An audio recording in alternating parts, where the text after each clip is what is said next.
جب طالوت نے اپنے لوگوں کے ساتھ ندی پار کر رہے تھے، اور وہ ندی جسے ہم جورڈان ندی کے بارے میں جورڈان ندی کے نام سے جانتے ہیں، لیکن یہ ندی کے بارے میں بھی مختلف رائے ہے۔ یہاں جو ندی دکھائی جا رہی ہے وہ جورڈان ہے۔ طالوت نے اپنے ساتھیوں سے کہا، اس دریا کا پانی مت پینا، ہاں اگر پینا چاہتے ہو تو 1-2 چلو تک پی لینا۔ لیکن لوگوں نے بھر بھر کے پیٹ پی لیا، پیٹ بھر بھر کے پانی پی لیا۔ یعنی یہ ایک امتحان تھا۔ طالوت کے لشکروں میں خوف طاری ہو گیا، کیونکہ اس طرف سے کثیر تعداد کو لے کر جالوت بڑھ رہا تھا۔ ان کے پیر زمین پر لڑکھڑا رہے تھے۔ اسی وقت طالوت نے اللہ رب العالمین سے دعا کی، درخواست کی، اے میرے رب ہم پر رحمت انڈیل دے۔ تو اللہ جل شانہ باری تعالی جس پر خوش ہو اور اس کا جو منصوبہ ہو اس کے خلاف میں کوئی کام نہیں کر سکتا۔ اللہ کا منصوبہ تھا ایک نبی کو اٹھانا۔ اللہ کا منصوبہ اگر ہو جاتا ہے، جتنے کثیر تعداد کیوں نہ ہو، اگر 2 ہی مسلمان رہیں گے، اگر ان کے اندر میں ایمان اور جذبات قائم رہے گا، وہ کثیر تعداد پر بھی قابو پا جائیں گے۔ لہذا جب وہ آگے بڑھا تو اب وہ للکارنے لگا، ہے کوئی اور جس خدا کو پکارتے ہو پکارو۔ شاموئیل میں لکھا ہے کہ اس نے خدا کو بھلا برا کہتا رہا، کبھی کہتا ہے تمہارا خدا تمہیں بچا نہیں سکتا، اس طرح بہت زیادہ بات اس میں درج کیا گیا ہے۔ لیکن اسی وقت داؤد جو ایک صرف 16-17 سال، کہیں پر عمر زیادہ اور کم بتایا گیا ہے، اب وہ آ رہے ہیں۔ ان کے والد نے ان کے بھائی کے لیے کچھ کھانا بھیجا تھا۔ ان کا بھائی یعنی کہ داؤد علیہ السلام کا بھائی جو طالوت کے لشکر میں شامل تھا، تو جب وہ آ رہے تھے، کون؟ داؤد علیہ السلام آ رہے تھے، ابھی بچے ہیں، جو ایک چرواہا کے روپ میں تھے۔ اور شاموئیل میں بھی 17 میں بھی اور 21 بھی بیان کرا گیا، بالکل چرواہا اور نوسی۔ دیکھیں اس طرح وہ آئے۔ جب وہ آنے لگے تو راستے میں ایک پتھر پکارتا ہوا کہا، ایک بیان ہے، پتھر پکارتا ہوا کہا کہ میں موسیٰ علیہ السلام کا پتھر ہوں۔ اتنا چھوٹا سے پتھر تھا، انہوں نے اس کو اٹھا لیا۔ پھر جب آگے بڑھے تو اور ایک پتھر پکارتا ہوا کہا کہ میں ہارون علیہ السلام کا پتھر ہوں، تو آپ نے اسے اٹھا لیا۔ پھر جب آگے بڑھے تو پھر ایک پتھر پکارتا ہوا کہا کہ میں طالوت کا موت ہوں، تو آپ نے اس پتھر کو اٹھا لیا۔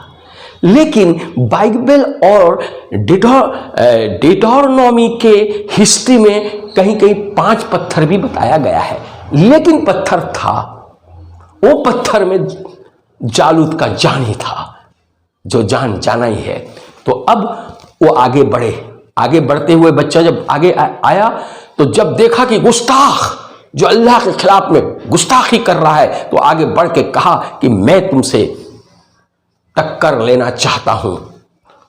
پورے لشکر ہنسنے لگے، واہ اتنا چھوٹا یہ معصوم ہمارے رہنما، ہمارے کمانڈر سے پنگا لے گا۔ یعنی کہ سب خاموش تھے، اور دوسرے جو ہمارے اس طرف کے جو لوگ تھے خاموش دیکھ رہے تھے کہ یہ بچہ کیا کہہ رہا ہے۔ جالوت آگے بڑھا، ان کو پھر اس نے بھالے سے، نیزے سے حملہ کیا، لیکن بعد میں داؤد نے نکالتے ہیں اپنا وہ ہتھیار جسے ہم گلیل کہتے ہیں،